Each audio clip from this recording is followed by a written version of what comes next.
Farah is asking a very important question, which I believe that we've answered so many times. Islamic banking is not a label you stick on the sign outside of a glamorous building. Islamic banking has to walk the talk.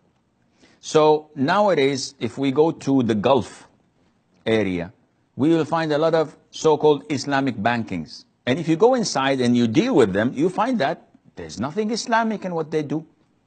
So credit cards have a grace period of 40 days. After that, they will charge you riba.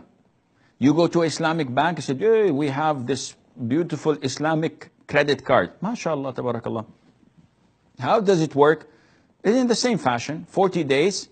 If you don't pay, we will buy merchandise on your behalf, and then we will sell it to someone else with a lesser price, collect our money, and then charge it to you in installments. So it's the same concept.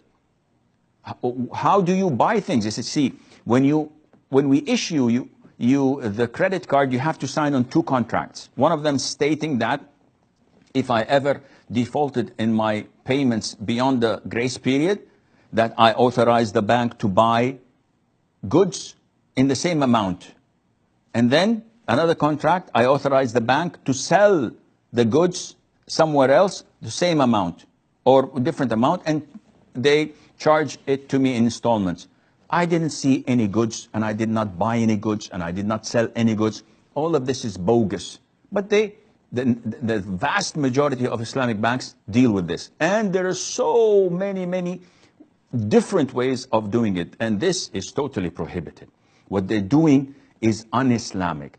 And you can cascade this to so many transactions of theirs. So I am hesitant to say that these Islamic banks are actually Islamic until I look into their Sharia board and see whether the scholars on the Sharia board are true scholars or they're just Tom, Dick, and Harry, a dozen for a dime.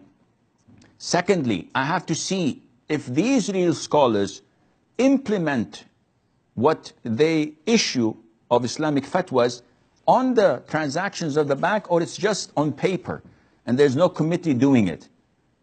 Afterwards, I can tell you that, okay, this is legit or this is bogus, you have to do not believe in it.